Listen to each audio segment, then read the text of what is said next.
ഇതാ BJP കോൺഗ്രസ് കൂട്ടുപക്ഷി ഭരണം നടത്തുന്ന ഒരു പഞ്ചായത്ത് പോകണ്ട അവർക്ക് തൃശ്ശൂരിൽ? ഒന്ന് ആലോചിച്ച് നോക്കിക്കേ. അങ്ങനെ ഉണ്ടാവാൻ പാടുമോ? കോൺഗ്രസിന്റെ ഭാഗത്ത് അങ്ങനെ എന്തെങ്കിലും നീക്കം നടത്തുന്നുണ്ടെങ്കിൽ അതിന് തൃശ്ശൂരിലെ കോൺഗ്രസിന്റെ പ്രധാന നേതാക്കന്മാർ യോഗം വിളിച്ചിട്ട് ഇത് ഇങ്ങനെയല്ല നടപ്പിലാക്കേണ്ടത് പറഞ്ഞിട്ട് ശക്തമായി പ്രതികരിക്കുകയല്ല വേണ്ടത്. അങ്ങനെയാണോ ഇതൊക്കെ നടക്കുന്നത്? നമ്മൾ എന്താ കാണുന്നത്? അപ്പം അതിനെതിരെ ശക്തമായി ഈ കാര്യം ഇലക്ഷന് മുമ്പ് പറഞ്ഞു വെച്ചോളൂ. എന്തായാലും കേരളത്തിലെ അവസ്ഥ? കോൺഗ്രസ് BJP ആവശ്യത്തെ കൂട്ടുകെട്ട് ഉണ്ടാവാൻ സാധ്യതയുണ്ടെന്ന് പിണറായി വിജയന് പോസ്റ്റ് ചെയ്യാൻ കഴിയോ?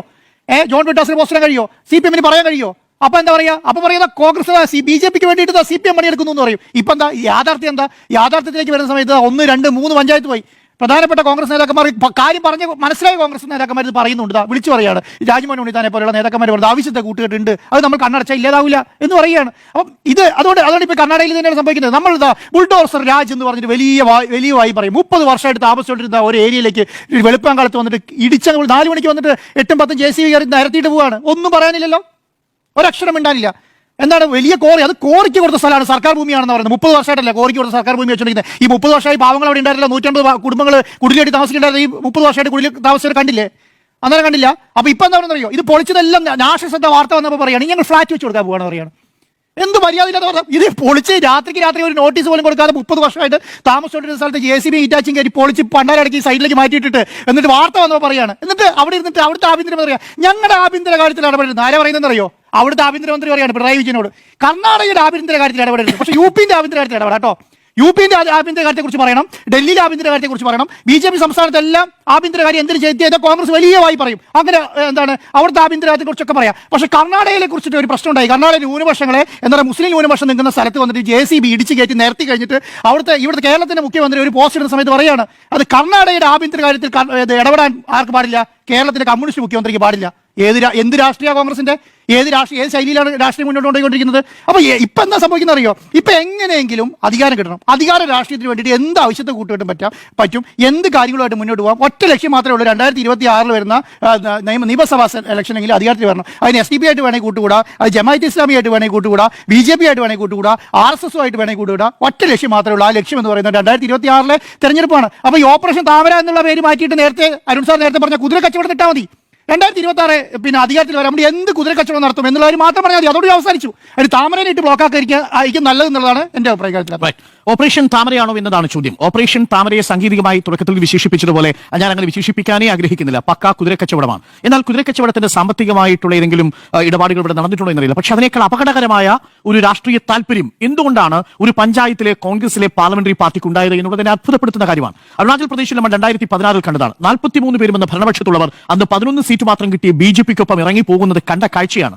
ഗോവയിൽ എങ്ങനെയാണ് ലെജിസ്ലേറ്റീവ് പാർട്ടിയുടെ മുഴുവൻ അംഗങ്ങളും BJPയിലേക്ക് ലയിക്കുന്നത് എന്ന് നമ്മൾ കണ്ടതാണ്. ഒരൊറ്റ സീറ്റ് പോലും ഇല്ലാതെ പുതുച്ചേരിയിൽ എങ്ങനെയാണ് BJP കോൺഗ്രസിന്റെ പൂർണ്ണ പിന്തുണയോടുകൂടി അധികാരത്തിൽ വന്നതെന്ന് കണ്ടതാണ്. അസമിൽ ഇന്നിപ്പോൾ അവിടുത്തെ ഭരിക്കുന്ന മുഖ്യമന്ത്രി പോലും എങ്ങനെയാണ് കോൺഗ്രസ് വിട്ട് BJPയിലേക്ക് വന്നത് എന്നത് നമ്മൾ കണ്ടതാണ്. ഇങ്ങനെ ഓരോരോ ഉദാഹരണങ്ങളുണ്ട്. കർണാടകയിൽ കുമാരസ്വാമിയെ പിളർത്തിക്കൊണ്ട് എങ്ങനെയാണ് BJP അധികാരം പിടിച്ചെടുക്കുന്നത്, ആരെയാണ് ആദ്യം ചാക്കിട്ട് പിടിക്കാൻ വരുന്നത് നമ്മൾ കണ്ടതാണ്. മഹാരാഷ്ട്രയിൽ ശിവസേനയെ പിളർക്കുന്നതോടൊപ്പം തന്നെ എങ്ങനെയാണ് അവിടെ NCPയിലേക്ക് BJP വേരുകൾ ആഴ്ത്തുന്നത് എന്ന് നമ്മൾ കണ്ടതാണ്. അങ്ങനെ രാജ്യമൊട്ടാകെ ഓപ്പറേഷൻ ലോട്ടസ് എന്ന ഓമന പേരിൽ കുതിരക്കച്ചവടത്തിന്റെയും കൂറുമാറ്റത്തിന്റെയും രാഷ്ട്രീയ തിരക്കഥിരിക്കുന്ന BJPക്ക് കേരളത്തിൽ വലിയ രീതിയിലുള്ള ഇടം കൊടുത്തിരുന്നില്ല. നമ്മൾ പോയതൊരു അനൂപ് ആന്റണി ആയിരുന്നു. അച്ഛന്റെ പേര് AK ആന്റണി എന്നാണ്. മറ്റൊരാൾ പത്മജ വേണുഗോപാലാണ്. അച്ഛന്റെ പേര് K കരുണാകരൻ എന്നാണ്. മറ്റൊന്ന് ടോം വടക്കനാണ്. മറ്റൊന്ന് AP അബ്ദുള്ള കുട്ടിയാണ്. ഇവരൊക്കെ പോകുന്ന ഫോൾഡ് ഏതാണ്? ഏത് ക്യാമ്പിൽ നിന്നാണ് പോകുന്നത്? ആരുടെ സ്പോക്ക് പേഴ്സൺ ആയിരുന്നു ടോം വടക്കൻ? ആരുടെ ഡിജിറ്റൽ മീഡിയ സെല്ലിന്റെ കൺവീനർ ആയിരുന്നു അനൂപ് ആന്റണി? അനിൽ ആന്റണി. അപ്പോ നോക്കൂ, ഇത് വളരെ എളുപ്പം കോൺഗ്രസിൽ നിന്ന് കൈപ്പത്തിയിൽ നിന്ന് താമരയിലേക്കുള്ള ദൂരം വളരെ കുറവാണ് എന്നത് മനസ്സിലാക്കിയിട്ടാണോ ഇത് സംഭവിക്കുന്നത്? ഇതാണ് ഇതിന്റെ പശ്ചാത്തലം. ഈ പശ്ചാത്തലത്തിൽ ഒരുപാട് രാഷ്ട്രീയ നേതാക്കൾ കടന്നുപോയിട്ടുണ്ട് കേട്ടോ. ഞാൻ അവരുടെ ഒന്നും പേരുകൾ പറഞ്ഞാൽ ഈ രാത്രി കൊണ്ട് അവസാനിക്കില്ല. 18 വർഷത്തെ രാഷ്ട്രീയ ബന്ധം അവസാനിപ്പിച്ച് ജ്യോതിരാദിത്യ സിന്ധ്യയ്ക്ക് പോകാൻ ഒരു കുഴപ്പമുണ്ടായിരുന്നില്ല. ജ്യോതിരാദിത്യ സിന്ധ്യ പോകുമ്പോൾ അന്ന് കമൽനാഥ് സർക്കാരിനെ മറിച്ചിടാൻ വേണ്ടി 10-20 MLA-മാരും കൂടിയിട്ടാണ് ഈ ജ്യോതിരാദിത്യ സിന്ധ്യയ്ക്കൊപ്പം പോകുന്നത്. അമരീന്ദർ സിംഗ് നോക്കൂ, കോൺഗ്രസിന്റെ പഞ്ചാബിലെ മുഖമായിരുന്നില്ലേ ക്യാപ്റ്റൻ എന്ന പേരുള്ള അമരീന്ദർ സിംഗ്? എങ്ങനെയാണ് നേരം വെളുക്കുമ്പോഴേക്കും BJP പാളയത്തിലേക്ക് അമരീന്ദർ സിംഗ് എത്തുന്നത്? എങ്ങനെയാണ് RP സിംഗ് എത്തുന്നത്? എങ്ങനെയാണ് ജിതേന്ദ്ര പ്രസാദ് എത്തുന്നത്? എങ്ങനെയാണ് ജഗദീഷ് ഷട്ടാർ കോൺഗ്രസിലേക്ക് മടങ്ങി വന്ന് അതേ വേഗത്തിൽ BJPയിലേക്ക് തിരിച്ചുപോക്ക് നടത്തുന്നത്? ഇത്ര എളുപ്പം നിങ്ങൾക്ക് വേഷം മാറാൻ കഴിയുന്ന ഒന്നാണോ BJP എന്നുള്ളതാണ് ചോദ്യം. പണ്ട് നമ്മൾ പറയും ഹിന്ദു മഹാസഭയിലും കോൺഗ്രസിലും ഒരേപോലെ അംഗത്വമെടുത്ത് പ്രവർത്തിക്കുന്നവരുണ്ട്. അതിന് പാർട്ടിക്ക് തടസ്സമുണ്ടാവാതിരുന്ന ഒരു രാഷ്ട്രീയ ചരിത്രമുണ്ട്. പക്ഷേ ഇവിടെ നോക്കൂ, ഒരു പഞ്ചായത്തിലെ ലെജിസ്ലേറ്റീവ് ലെജിസ്ലേറ്റീവ് പാർട്ടി അപ്പാടെ പോവുകയാണെന്നേ. അത് ആരുടെ പിന്തുണയോടുകൂടിയാണ് പോകുന്നത്? ചെറിയ നേതാവിന്റെ പിന്തുണയാണോ? DCCയുടെ ജനറൽ സെക്രട്ടറിയായ ടി എം ചന്ദ്രന്റെ ഒപ്പം തന്നെ മണ്ഡലത്തിന്റെ പ്രസിഡന്റായ ഷാഫി കല്ലൂപ്പറമ്പന്റെ ഇവരുടെ പിന്തുണയോടുകൂടിയാണ്. എന്ന് പറഞ്ഞാൽ വെറും പ്രാദേശികമായിട്ട് ആ പഞ്ചായത്തിൽ ഒതുങ്ങുന്നതല്ല, പകരം പാർട്ടിയുടെ ജില്ലയിലെ തന്നെ വളരെ പ്രധാനപ്പെട്ട ഒരു നേതാവിന്റെ ഒത്താശയോടുകൂടിയാണ് ഇവിടെ BJP പിന്തുണയോടുകൂടി ഒരാളെ കൊണ്ടുവരാൻ പോകുന്നത്. നേരത്തെ നിങ്ങൾ കണക്ക് പറഞ്ഞല്ലോ, യഥാർത്ഥത്തിൽ അരുണാചൽ പ്രദേശിൽ സംഭവിച്ചതുപോലെയല്ലേ, ഒരു MLA പോലും ഇല്ലാത്ത പുതുച്ചേരിയിൽ സംഭവിച്ചതുപോലെയല്ലേ, കേവലം 4 അംഗങ്ങൾ മാത്രമുള്ള മറ്റൊരു പഞ്ചായത്തിൽ BJPക്ക് പ്രസിഡന്റിനെ തീരുമാനിക്കാനുള്ള ശേഷി കൊടുത്തതാരാ? ആ BJPക്ക് അവിടെ വിസിബിലിറ്റി കൊടുത്തതാരാ? നിശ്ചയമായും അത് കോൺഗ്രസിന്റെ ജില്ലാ നേതൃത്വത്തിലെ വളരെ പ്രധാനപ്പെട്ട നേതാവിന്റെ പിന്തുണയോട് കൂടിയിട്ടാണ്. കാര്യങ്ങൾ വിശദീകരിക്കാൻ പോലും കഴിയുന്നില്ല. അവിടെയാണ് കുമരകത്തിൽ നിന്നുള്ള വാർത്ത കൂടി വരുന്നത്. അപ്പോൾ മറ്റത്തൂർ മുതൽ കുമരകം വരെ നമുക്കിങ്ങനെ ഒരു കേരള മോഡൽ വരുന്നു എന്നുള്ളത് ഒരു ഭയപ്പാടോട് കൂടിയാണ് ഞാൻ കാണുന്നത്. അത് ഏതു കാര്യത്തിന്റെ പുറത്ത് നമ്മൾ നിഷേധിക്കാൻ ശ്രമിച്ചാലും ഇന്ത്യ ഒന്നാകെ കാണുന്ന ഒരു രാഷ്ട്രീയ പരിണാമത്തിന്റെ വഴി എന്ന് പറയുന്നത് വളരെ എളുപ്പം കോൺഗ്രസിൽ നിന്ന് ഇരുട്ടി വെളുക്കുമ്പോഴേക്കും BJP ആയി മാറുന്നതിന് ഒരു ബുദ്ധിമുട്ടും ഉണ്ടാവുന്നില്ല എന്നുള്ളതാണ്. പ്രത്യയശാസ്ത്രപരമായ ഒരു തടസ്സവും അവർ നേരിടുന്നില്ല എന്നുള്ളതാണ്. അതുകൊണ്ടാണല്ലോ ദിഗ്വിജയ് സിംഗ് എന്ന് പറയുന്ന ഇന്ത്യയിലെ തന്നെ ഏറ്റവും പ്രധാനപ്പെട്ട എണ്ണം പറഞ്ഞ രാഷ്ട്രീയ നേതാവ് RSSനെ കുറിച്ച് പറഞ്ഞ വാചകം എന്താ? ഏത് ദൃശ്യം അദ്ദേഹം പങ്കുവച്ചിരിക്കുന്നത്? LK അദ്വാനിയുടെ ഒപ്പം തറയിലിരിക്കുന്ന മോദിയെ കുറിച്ച് ദിഗ്വിജയ് സിംഗ് പറഞ്ഞ വാചകം തന്നെ ഞാൻ നേരത്തെ സൂചിപ്പിച്ച ഒരു രാത്രിയുടെ ദൂരം മാത്രം മതി ഒരു കോൺഗ്രസ് നേതാവിന് RSSലേക്കും BJPയിലേക്കും പരിവർത്തനം ചെയ്യപ്പെടാൻ. ആ വാക്കിങ്ങനെയാണ് ദിഗ്വിജയ് സിംഗിന്റെ. എന്റെ എത്ര ഹൃദയഹാരിയായ ചിത്രം. RSSന്റെ താഴെത്തൊട്ടിലുള്ള ഒരു സ്വയം സേവകൻ വിശേഷിപ്പിക്കുന്നത് ആരെക്കുറിച്ചാ? സാക്ഷാൽ നരേന്ദ്രമോദിയെ കുറിച്ച്. രാഹുൽ ഗാന്ധി രാവും പകലും വെളുപ്പാക്കി ഇന്ത്യയിലുള്ള സമയത്ത് അദ്ദേഹത്തിന്റെ ഇടയ്ക്കുള്ള ഷോർട്ട് ടൂർ ഒഴിച്ചു നിർത്തി കഴിഞ്ഞാൽ ബാക്കിയുള്ള സമയത്ത് നിരന്തരം എതിർത്തുകൊണ്ടിരിക്കുന്ന നരേന്ദ്രമോദിയെ കുറിച്ച് പറയുകയാണ് ദിഗ്വിജയ് സിംഗ് എന്ന കോൺഗ്രസിലെ ഏറ്റവും തലമുതിർന്ന നേതാക്കളിൽ ഒരാൾ. ശശി തരൂരിനേക്കാൾ ഒരുപക്ഷെ 2 പതിറ്റാണ്ട് രാഷ്ട്രീയ പാരമ്പര്യം കൂടുതലുള്ള ദിഗ്വിജയ് സിംഗ് പറയുന്നു, താഴെത്തട്ടിലുള്ള ഒരു സ്വയം സേവകൻ, ജനസംഘിന്റെ സാധാരണ പ്രവർത്തകൻ, നേതാക്കളുടെ കാൽച്ചുവട്ടിൽ തറയിലിരിക്കുന്നു. പിന്നീട് അദ്ദേഹം മുഖ്യമന്ത്രിയും പ്രധാനമന്ത്രിയുമായി. ഇതാണ് സംഘടനയുടെ ശക്തി. ഏത് സംഘടനയുടെ ശക്തി? അദ്ദേഹം പിന്നീട് വിശദീകരിക്കാൻ ശ്രമിക്കുന്നുണ്ട്. ഞാൻ RSSന്റെ സംഘടനാ മികവിനെ കുറിച്ചാണ് പറഞ്ഞത്. RSSന്റെ സംഘടനാ മികവിനെ കുറിച്ച് പറയുമ്പോൾ നിങ്ങൾ ലെജിറ്റിമൈസ് ചെയ്യുന്നത് RSSന്റെ പ്രത്യയശാസ്ത്ര പദ്ധതി കൂടിയാണ്. അത് അങ്ങനെയാണ് സംഘടന പ്രവർത്തിക്കുന്നതെന്നേ. ആ സംഘടനയെക്കുറിച്ച്, ആ സംഘടനയുമായി ബന്ധപ്പെട്ട് പ്രവർത്തിച്ച സവർക്കറെ കുറിച്ച് എന്താണ്, LK അദ്വാനിയെ കുറിച്ച് എന്താണ് ശശി തരൂർ പറഞ്ഞത് നമ്മുടെ മുന്നിലില്ലേ?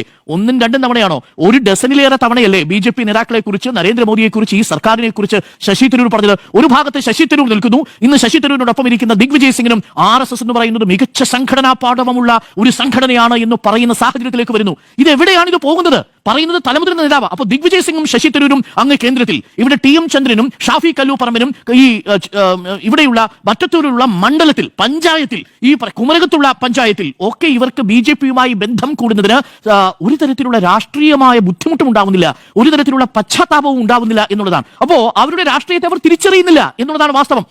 പ്രിയപ്പെട്ട പ്രേക്ഷകരെ, ഞാൻ പെരുമ്പാവൂരിൽ കൂടി നിങ്ങളുടെ ശ്രദ്ധ ക്ഷണിക്കുക. അവിടെ വലിയ പിന്തുണയൊന്നുമില്ല. അവിടെ ഒരു സംഭവം നടന്നു. എന്താണെന്നറിയാമോ? പെരുമ്പാവൂരിലെ മുനിസിപ്പൽ ചെയർപേഴ്സൺ രാഹുകാലം കഴിഞ്ഞ് ഞാൻ അധികാരം ഏറ്റെടുക്കൂ എന്ന് പറഞ്ഞുകൊണ്ട് 45 മിനിറ്റ് ബാക്കിയുള്ള ഉദ്യോഗസ്ഥരെ പുറത്തു നിർത്തി. എന്താ? കോൺഗ്രസിന്റെ ഒരു മുനിസിപ്പൽ ചെയർപേഴ്സൺ രാഹുകാലം നോക്കി ഞാൻ അധികാരത്തിലേക്ക് വരുമെന്ന് പറയുന്നതിന് ഒരു രാഷ്ട്രീയമായ പ്രത്യയശാസ്ത്രപരമായ ബുദ്ധിമുട്ടും ഇല്ലാതെ പോകുന്നത് എന്തുകൊണ്ടാ?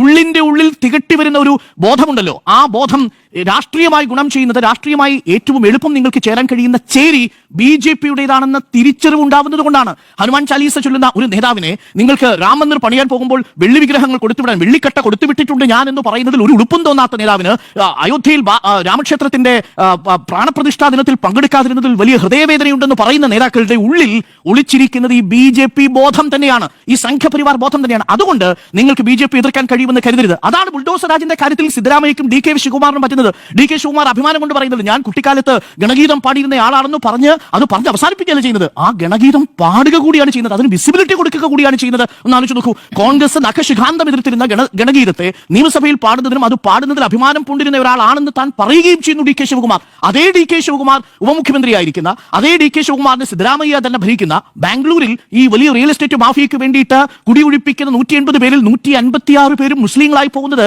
ഏതെങ്കിലും തരത്തിലുള്ള യാദൃച്ഛികതയാണോ? അതിലുള്ള 31-38 പേര് ദളിത് വിഭാഗത്തിൽപ്പെട്ടവരാണ്, അതിൽ ഒരാൾ ക്രിസ്ത്യൻ വിഭാഗത്തിൽപ്പെട്ടവരാണ്. അവിടെ എന്താണ് കോൺഗ്രസിന്റെ നയം? അപ്പോ നമ്മൾ എണ്ണം പറഞ്ഞാൽ മുതിർന്ന നേതാക്കൾ മാറുന്നത് പ്രധാനപ്പെട്ട രാഷ്ട്രീയ കക്ഷികൾ, പ്രധാനപ്പെട്ട സംസ്ഥാനങ്ങളിൽ അധികാരം തന്നെ നഷ്ടപ്പെടുന്ന രീതിയിൽ കൂട്ടത്തോടുകൂടി ലെജിസ്ലേറ്റീവ് പാർട്ടിയിലെ തന്നെ പൂർണ്ണമായിട്ടുള്ള ഉൾപ്പെടെയുള്ള ആളുകൾ ബി ജെ പിയിലേക്ക് ചേക്കേറുന്നത്, ദിഗ്വിജയ് സിംഗും ശശി തരൂരും കമൽനാഥും അടക്കമുള്ള നേതാക്കളുടെ ബി ജെ പി അനുകൂല പ്രസ്താവനകൾ വരുന്നത്, ഒപ്പം തന്നെ കേരളത്തിൽ ഇതേപോലെ ഒരു പഞ്ചായത്തിലെ 8 അംഗങ്ങൾ പൂർണ്ണമായിട്ടും എന്നുവെച്ചാൽ അവിടുത്തെ കോൺഗ്രസ് ലെജിസ്ലേറ്റീവ് പാർട്ടി ഇനി ഇല്ല.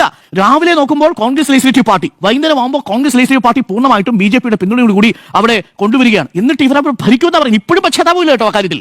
ഇപ്പോഴും ഞങ്ങൾ പൂർണ്ണ പിന്തുണ കൊടുക്കുമെന്നാണ് പറയുന്നത്. അപ്പോൾ ഇവരെ വിശ്വസിച്ച് വോട്ട് കൊടുത്ത വോട്ടർമാർ ആരായി എന്നുള്ളത് വളരെ പ്രധാനപ്പെട്ട ചോദ്യമാണ്. അതുകൊണ്ട് ഇരുട്ടി വെളുക്കുമ്പോഴേക്കും ഏതെങ്കിലും ഒരു പാർട്ടിക്ക് ബി ജെ പിയായി എളുപ്പം രാഷ്ട്രീയ രാസപരിണാമം നടത്താൻ കഴിയുന്നുണ്ടെങ്കിൽ അത് കോൺഗ്രസ് ആണെന്ന് തെളിയിച്ചുകൊണ്ടിരിക്കുകയാണ്. എന്നിട്ടും സി ജെ പി എന്നുള്ള പേരാർക്കാണെന്ന് അറിയാമോ? കേരളത്തിലെ സി പി എം എന്ന് പറയുന്ന പാർട്ടിക്കാണ് ഇവർ ഇട്ടുകൊടുക്കുന്നത്.